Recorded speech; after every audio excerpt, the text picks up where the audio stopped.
Assalamualaikum warahmatullahi wabarakatuh. Waalaikumsalam warahmatullahi wabarakatuh. Teman-temanku dimanapun Anda berada, saya sebagai Ketua Penyuluh Provinsi Kepulauan Riau secara organisasi, tetapi ditempatkan oleh Kepala Kantor Kementerian Agama Kota Batam sebagai penyuluh Kecamatan Galang. Nah, di Galang tentu saya mengkoordinir, ini lengkap ada 8 penyuluh. Dan nanti video ini akan saya berikan kepada kawan-kawan bahwa semuanya ada di internet tentunya ya. Kita sapa dulu satu-satu kepada ketua penyuluhnya Ustadz Haris ya. Haris. Assalamualaikum Ustadz Haris. Waalaikumsalam Pak Haji. Kita salamannya cukup satu ya. Oke. Apa suka dukanya menjadi penyuluh Galang? Bismillahirrahmanirrahim. Alhamdulillah kami terjun di Pulau Galang karena dengan didasari keinginan yang luhur untuk bagaimana masyarakat Galang ini supaya berkehidupan yang lebih agamis. Maka sudah barang tentu di sana kita mengalami kadang juga suka, kadang juga ada duka dan lain sebagainya. Ini untuk sukanya ya alhamdulillah kita punya banyak kawan, kemudian dengan berbagai macam latar belakang masyarakat, kita juga sedikit banyak bisa belajar dari mereka. Oke, berarti kalau yang dibagi tadi Mas ditugaskan di Pulau Abang, betul? Pulau Abang ya. Itu Pulau Abang kok disebut Pulau Abang itu gimana? Apa karena warna merah? Ini saya sendiri memang belum pernah tahu cerita atau latar belakang daripada Pulau Abang itu kok dinamakan Pulau Abang. Karena kan di Palembang ada tanah apa namanya? Lemabang. Nah, di Jakarta ada Tanah Abang. Di Galang kok ada Pulau Abang. Nah, nanti mungkin Pak Parpujal yang bisa jawab. Berarti di Pulau Abang itu kan agak jauh. Bagaimana supaya fokus? Apa tambah istri lagi di sana misalnya? Ini Bagus. Ini sementara kami ya Satu istri dulu. satu istri dulu. Oh, iya. Satu Iya. Kita biar fokus harus begitu. Ada persiapan nambah. Iya. Ada persiapan ya. Ancang-ancang. Iya. Ini Pak Gopur, ini Pak Gopur ini termasuk penyuluh yang luar biasa. Salah satunya di antara sekian bahan ini yang jenggotnya paling banyak. Pak Gopur, Ya. apa suka dukanya kalau nggak salah ditugaskan di Air Raja? Jadi begini Pak. Nah, dengan apa tadi? Dengan Subang Mas. Nah, kira-kira bagaimana kondisi sana? Jadi dulu ya dari awal kita masuk penyuluh khusus Subang Mas. Karena berdekat dengan Air Raja, terus dia antara Air Raja dengan Subang Mas sekarang udah bisa dilewati dengan jembatan. Terus ditambah lagi karena penyuluhnya pindah tempat, maka Pak Kasih maupun Pak Kua belum mengombandoi, kami sudah awal. Oh sudah, wah. Jadi sudah sebenarnya awal. walaupun belum dibagi tadi, Sudah dilakukan. Udah dihubungkan. Oh. Artinya setiap 1 bulan 1 kali kami gabung jadi satu. Iya, iya. Kadang tempatnya di Air Raja, kadang di Subang Mas, ada penurun. Artinya kami udah melaksanakan tugas itu tadi. Oh gitu ya. Iya. Terus Subang Mas dengan Air Raja itu kan berdekatan ya? Iya berdekatan. Tapi tempat tinggal sekarang di mana? Di Subang Mas. Subang Mas penurun. Masuk Subang Mas tuh? Iya. Oke, terus gini Pak Gubernur, kira-kira kalau penduduk Subang Mas ada 1.000? Enggak ada Pak. Tidak ada. Dalam ratusan. 600-an. Kalau Air Raja lebih banyak mana? Lebih banyak Air Raja. Karena Air Raja 1 pulau itu 1 kelurahan. Satu pulau? 1 kelurahan. Kelurahan. Kalau Subang Mas beberapa pulau 1 kelurahan. Oke, berarti kira-kira bisa kan kita membina masyarakat nih. Iya. Kalau di 2 tempat itu berarti insya Allah bisa? Insya Allah bisa Pak. Selagi ya istilahnya tidak ada kendala lain. Oke, kalau membina 2 desa dengan jumlah ribuan saja bisa, Ya. apa ada kemungkinan membina 2 istri? Wah itu udah lewat Pak. Sudah lewat? Udah lewat. Atau jangan-jangan sudah lebih dari 2 istri? Lebih. Artinya udah lewat. Udah lewat. Sudah dialami maksudnya. Sudah dialami? Iya. Jadi kalau pertanyaan itu sebetulnya udah lewat.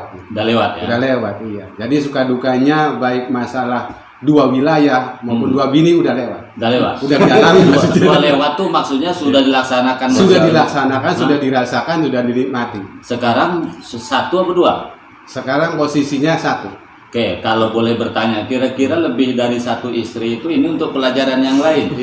Ini menyesal atau kira-kira bagaimana? Tidak. Tidak. Jadi Karena- ini untuk yang lain ya. Kalau Jadi tidak gini, menyesal berarti bisa nambah yang lain. Kalau saya menjalani hidup itu santai saja, Pak. Santai. Jadi Karena di dalam hidup itu tidak ada yang kebetulan. itu tidak ada yang kebetulan. Ya, tidak ada yang kebetulan. Apapun yang terjadi pada kita, kita jalani aja. Oh, jadi tidak direncanakan. Tidak direncanakan. Oke, jadi kepada yang lain, kalau yang mau nikah lagi, jangan pernah merencanakan malah nggak jadi dia. Nah, nggak jadi. Betul gitu kan? Iya, Pak. Oke, sekarang pindah ke sini dulu. Ini yang paling makmur nih. Ustaz Budin. Nah, jadi ada banyak penyuluh nih yang paling makmur. Ustaz Arif, tugas mana? Arif? Di Pulau Korek. Pulau Korek. Ya. Nah, saya dapat informasi Pulau Korek itu ada suku laut ya. Di mana itu pulau apa? Di Pulau Nanga, Pak. Enggak, bukan. Kita kan masuk ditugaskan Kelurahan Galang Baru. Di Galang Baru itu ada yang suku laut, betul ya? Betul. Oke, coba ceritakan sedikit tentang suka duka membina suku laut. Silakan. Dari. Baik. Terima kasih. Assalamualaikum warahmatullahi wabarakatuh. Waalaikumsalam. Sambil minum aja. Alhamdulillah, puji syukur. Mudah-mudahan kita pada kesempatan pertemuan ini selalu diberikan kesehatan oleh Allah Subhanahu Wa Taala. Baiklah, sedikit saya menceritakan pengalaman suka duka waktu membina di suku laut. Itu lebih kurang 3,5 tahun lah. 3,5 tahun. Ya, di Pulau Nanga dulu pernah terjun di Pulau Nanga 3,5 tahun, masih masa di PMB. Memang banyak kita rasakan di situ, keluh kesah, suka duka, semua lengkap. Terutama sukanya kita untuk membina suku laut tidak terlalu sulit. Apapun yang kita arahkan, mereka sebenarnya Ngikut apa kata kita? Iya, cuman permasalahannya setelah itu mereka berubah lagi. Artinya ya seperti apa ya? Artinya setelah kita bina tak pernah menentang, Tak pernah menentang, tapi sebaliknya mereka kalau kita jauh dia ya seperti itu lagi. Macam tak ada bekas. Nah, seperti kita menghidupkan botol di dalam air. Oh, itu ya ya. Ketika di depan kita, dia oke, semua apa kata kita menurut. Mungkin Pak Waris juga pernah mengalami seperti itu. Tapi apalagi aparat-aparat setempat ketika kita punya permasalahan waktu itu kita hadapkan dengan RT RW ya seolah-olah mendukung. Iya, tapi sebaliknya itu kadang-kadang hampa. Oke, saya pernah ke Pulau Nanga. Nah, coba minta informasi. Saya lihat di sana kan kuburan tidak beraturan. Betul. Iya kan? Kalau kuburan Muslim atau kuburan agama lain kan dia mengarahnya kan sama. Iya. Nah, suku laut ini kan saya lihat kata orang Melayu itu berserak. Nah, kira-kira kalau suku laut sepengetahuan Ustaz Arif dia menghadap kemana kalau meninggal dunia? Baik, Pak. Nah, Memang di Pulau Nanga kalau kita lihat dari sisi perkuburan, dia memang tidak beraturan, Pak. Itu waktu belum ada pembinaan. oh waktu belum ada Ya, pembinaan. belum ada dai dan lain sebagainya. Itu memang siapa yang meninggal bahkan yang galinya pun pakai parang. Oh, pakai parang. Ya, yang penting bisa tertutup tanah selesai. Bahkan kalau yang lagi asli asal muasalnya itu di mana dia meninggal di situ ada Di kuburan. pantai-pantai kan Ya, nampak misalnya kaki meninggal di seberang sana langsung dikubur. langsung muncul. Dan itu pun cari pantai yang mudah digali. Oke, berikutnya kalau kita Islam kan jelas Ya. nikah di kantor kuah. Kalau suku laut tuh gimana ya?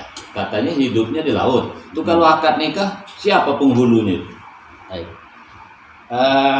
Alhamdulillah semenjak ada pembinaan ada dai di sana, Pak. Jadi memang beberapa pasangan kita usahakan untuk menikah dan menikahnya pun dengan terkuat. Enggak, sebelumnya menurut Nah, cerita. sebelumnya itu ya wallahu alam. Wallahu alam. Suka-suka lah ya. Kita kan kemarin waktu di Pulau Nanga ya. Kalau nggak salah ada nama Pak Bolong ya. Betul. Yang istrinya lebih dari satu. Betul. Lebih dari satu, hidup sederhana tapi semuanya istrinya rukun. Ya. Nah, sekarang saya minta Pak Waris, Sarif, ada nggak kira-kira orang suku laut ini punya resep khusus supaya mudah poligami? Ini untuk pelajaran yang lain nih, nanti kita belajar ke situ. Kok bisa tunduk gitu? Karena kadang-kadang kita ini banyak duit pun tak bisa juga nikah lagi kan. Oh, nggak bisa. Tapi Pak Bolong tuh kok bisa gitu? Kok bisa ikhlas semua? Pernah terdengar nggak punya ilmu apa? Pak, kalau masalah hal itu ya saya pun kurang terlalu detail. Karena waktu di Pulau Nanga dulu tidak pula sampai ke situ. Nah, gini caranya. Nanti coba selidiki ya, biar kita ambil manfaatnya. Karena sehari-hari kan menangani konflik rumah tangga. Ya. Terlalu banyak istri tidak mau dipoligami, terlalu banyak juga orang yang membutuhkan jadi istri kedua. Nah, itu kan butuh ilmu tuh, ya supaya damai. Ya, nanti tolong carikan. Siap, insya Allah. Oke, berikutnya Muiz di Pulau Karas. Karas. Oke, kalau Pulau Karas ini kan sebenarnya dulu masuk Tanjung Pinang ya. Dulu ya. Dulu pernah. Nah, Tanjung Pinang. Kira-kira yang banyak membina di situ atau masyarakat Pulau Karas, kalau ngundang Ustadz banyak orang Tanjung Pinang apa banyak yang dari Batam selama ini? Banyak dari Batam, Pak. Banyak dari Batam. Iya, banyak dari Batam. Hanya mungkin yang dari luar itu selain dari Batam kebanyakan jemaah tabligh. Jemaah tabligh itu sering kadang dari Tanjung Pinang, karena mereka Tanjung Pinang pun itu sebenarnya pijaan saja. Mereka kadang datang dari Singapura, kadang datang dari Malaysia. Nah, mereka lewatnya Tanjung Pinang karena Pulau Karas ini bisa dikatakan kalau untuk masyarakatnya optimal belanja itu lebih dekat ke Tanjung Pinang kalau belanja. Ya, dibandingkan dengan Batam. Berapa jam tuh?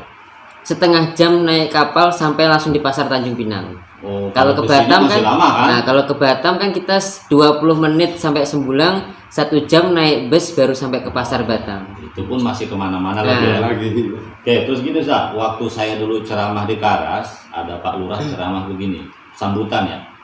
Pak Mariono, di sini sebelum ada tower tidak ada budak hamil sebelum nikah. Tapi setelah ada tower Pak, ada budak hamil sebelum nikah. Maksudnya bukan tower itu menghamili anak ya, mungkin media sosial. Betul. Nah, saya tanya dengan Ustaz, kira-kira sekarang pernah nggak terdengar di sana anak di bawah umur atau belum nikah, tapi sudah hamil duluan? Pernah terdengar? Pernah. Nah, itu apa penyebabnya itu?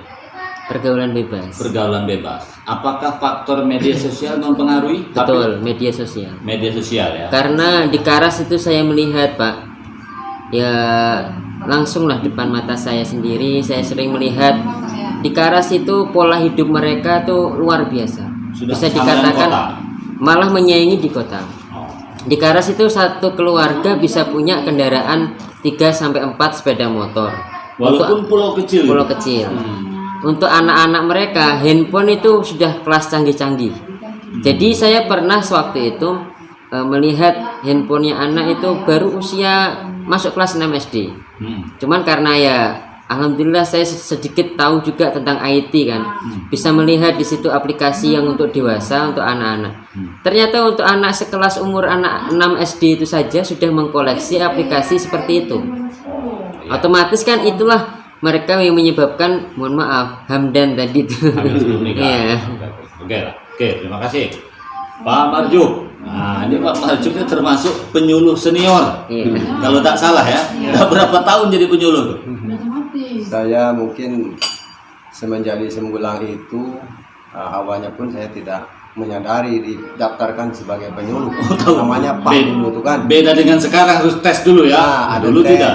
Dulu tidak. Ketika saya dikabari sama Pak Kua, awal sudah masuk di ini. Ketika itu memang honornya itu baru 60.000. Ya, saya pertama jadi penyuluh 75. Berarti lebih senior Pak Marjuk ternyata. Tak tahu saya 60 atau 75 itu. Enggak, pernah 60 memang sebelum 70. Oh gitu ya. Berarti selama ditugas di sini. Saya di Sembulang. Oke, Pak Marjuk, saya dapat informasi ada masyarakat hinterland mungkin termasuk Sembulang ya. Salah satu kelemahan masyarakat hinterland itu banyak yang terjebak rentenir. Ya. Istilahnya bank 46, minjam 4 balik 6. Kira-kira menurut Pak Marjuk, apa yang menyebabkan orang pulau ini kok banyak sekali minjam apa ya? Kredit itu. Uang yang Bakri, istilahnya ya. Iya betul. Kalau mungkin saya bisa berpendapat ini tentang masyarakat yang meminjam ke bank keliling namanya itu kan? Iya, bank keliling. Bank keliling. memang mereka itu yang pertama dia datang door to door kan, Door to door. door to door. Jadi tidak berarti masyarakat yang aktif ketemu dia. Tidak. Yang datang bang keliling itu door to door dan kemudian menawarkan. Dan memang karena mudahnya fasilitas diberikan sama mereka, Mudah dipinjami. mudah dipinjami, jadi mereka itu mungkin tidak banyak pikir sehingga pinjam. Akan tetapi mereka itu tidak memikirkan tentang pengembaliannya. Padahal tiap hari itu dia harus ada. Mau tidak mau, dapat tidak dapat harus bayar itu. Oh gitu. Iya. Oke, terus kira-kira dampaknya pernah nggak ada gara-gara yang tidak bayar kemudian barang-barang yang ditarik? Kalau sepenglihatan saya semenjak dari semula mungkin kalau yang ditarik seperti itu tidak ada. Mereka mungkin memberikan kelonggaran juga kepada peminjam. Kalau yang belum bayar nanti, tapi terus didatangi. Oh, Didatangi terus. malu juga lama-lama ya. Malu juga. Oke, sekarang Ustadz ini dulu, Ustadz Waris Hidayat. Oke, Ustadz Waris tinggal di Sungai Buluh. Oke, Ustadz Waris, saya dapat informasi antum mungkin dari sekian banyak penyuluh yang santrinya paling banyak ya, yang santrinya. Kira-kira berapa jumlah santri sekarang? Di 2 TPK, alhamdulillah saya mengajar di 2 TPK, satu TPK Al-Ikhlas di Sungai Buluh, yang kedua TPK Nurul Huda di Sembilan Hulu. Untuk di TPK Al-Ikhlas itu kurang lebih 80 lah santrinya. Kalau untuk di Sembilan Hulu kurang lebih 30. Oh, berarti berapa total? 100 lebih lah, 110. Itu gimana cara ngajar kok bisa banyak santri? Apa pakai ilmu jimat atau gimana gitu? Ya Karena karena saya nambah informasi untuk sebulan beliau ini yang banyak. Gimana? karena itu? ini Pak ya tergantung jumlah daripada penduduk tadi, karena di situ sudah di di daerah Sungai Buluh itu kan ramai itu kan. Udah ramai ya? Udah ramai, lebih dari 100 kakak gitu kan. Dan itu bukan hanya dari Sungai Buluh saja, dari daerah perbatasan Dapur 6 itu kan, daerah Breeding itu yang kandang-kandang ayam itu kan, itu karyawan kandang ayam itu kan banyak itu kan. Jadi anaknya ngaji ke situ. Kemudian ada yang dari ya di kebun-kebun lah banyak mereka itu kan. Jadi banyak santrinya itu karena ya sesuai dengan ini jumlah kakak yang ada di situ. Oke, Ustadz Waris kan juga kalau nggak salah masuk pengurus BP4. Pernah nggak menangani konflik keluarga di kecamatan Galang? Alhamdulillah belum ada. Oke, Muhammad Ziyad tinggal di mana? Ustadz Ziyad? Di Erlingga Pak. Airlingga ini di mana tuh? Erlingga berarti dekat sama jembatan 6. Oh, dekat jembatan 6 ke arah kiri ya? Ya. Yang ada SMP. Ada Nah, SMP. betul. Nanti akan ditugaskan di si Jalan jantung. Si Jantung. Oke. Salah satu permasalahan di si jantung itu pentingnya dijaga kerukunan ya, karena di situ banyak masyarakat juga dari semua suku ya, untuk kita ketahui. Saat saya mendapat informasi ya yang harus antum nanti perkuat di situ, saya juga mendapat informasi di situ. Maaf ya, sudah ada yang mencoba minuman keras di pinggir jalannya itu, sudah ada yang mencoba. Nah, saya berharap kepada Ustaz Ziyad karena baru ya, tentu saya berharap harus lebih gigih. Ustaz Ziyad, kira-kira program pertama untuk membina masyarakat si jantung itu apa? Baik. Sebenarnya program kita itu simpel Pak. Kenapa saya bilang simpel?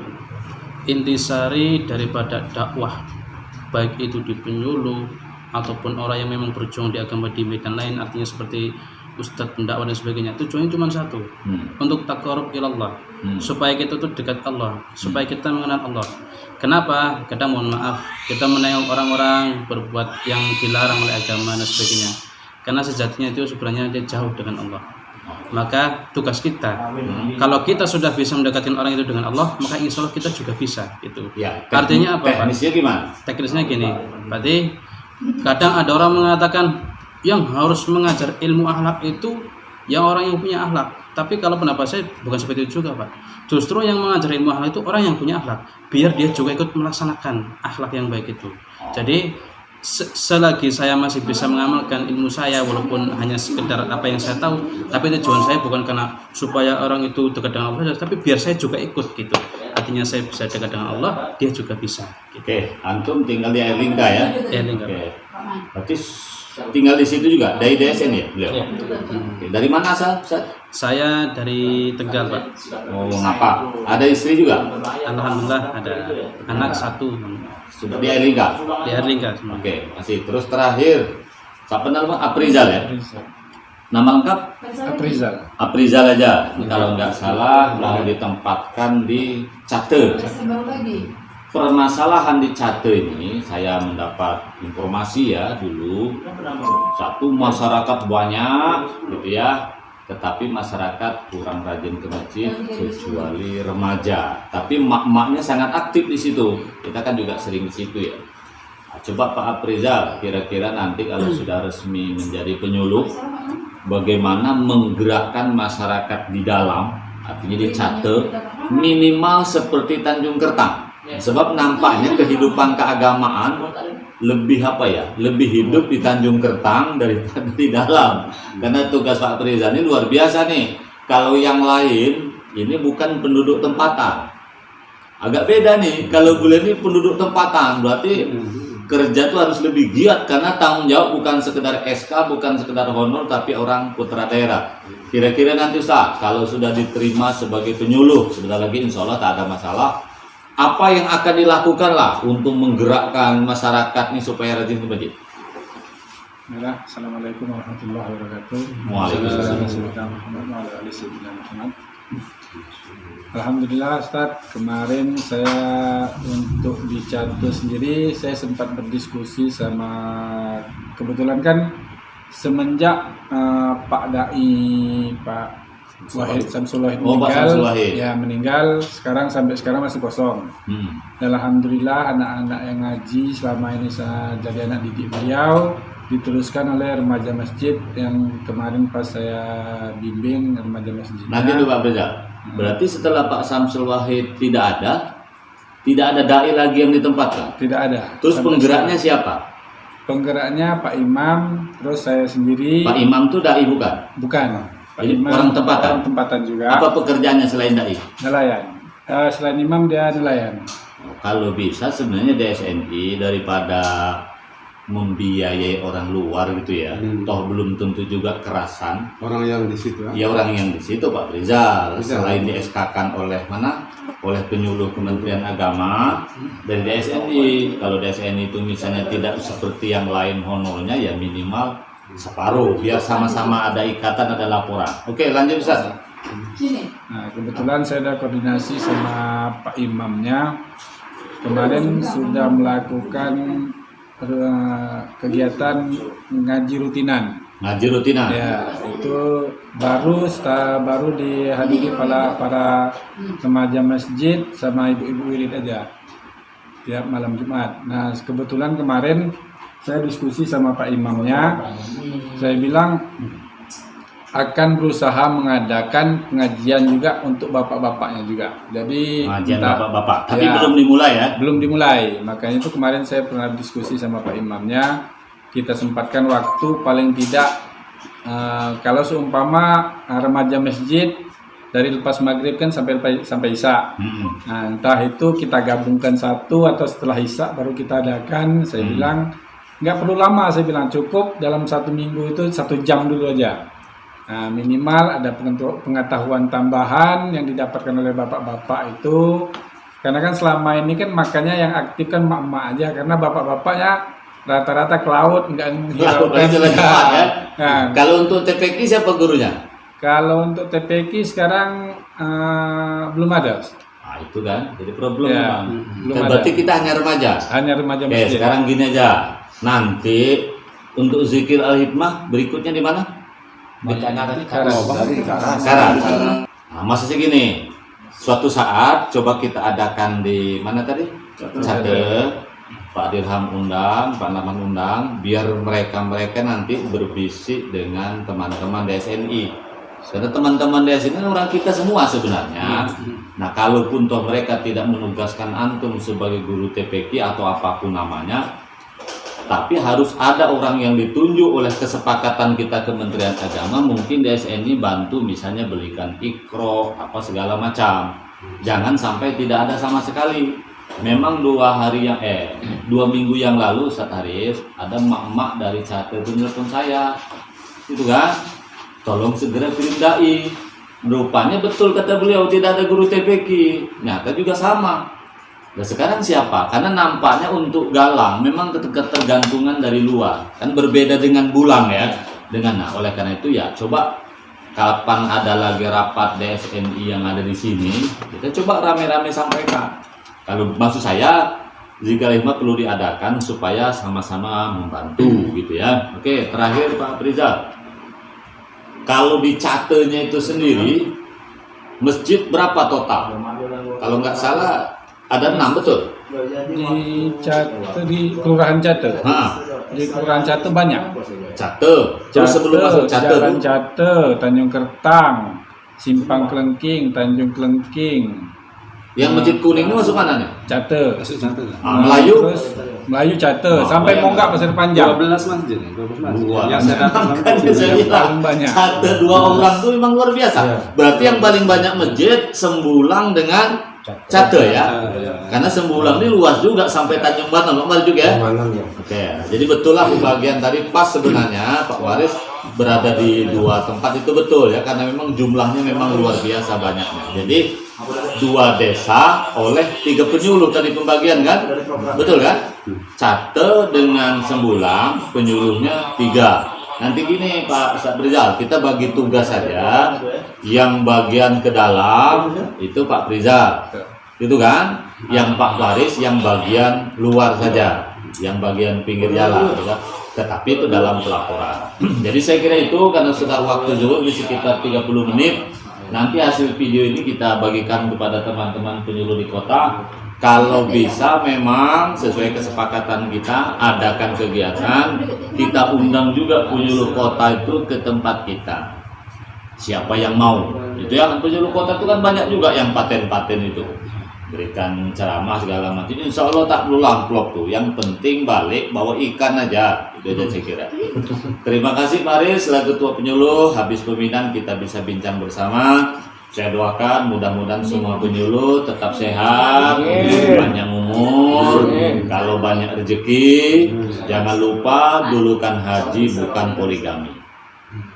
Ya, saya kira itu cukup sekian. Assalamualaikum warahmatullahi wabarakatuh. Waalaikumsalam warahmatullahi wabarakatuh.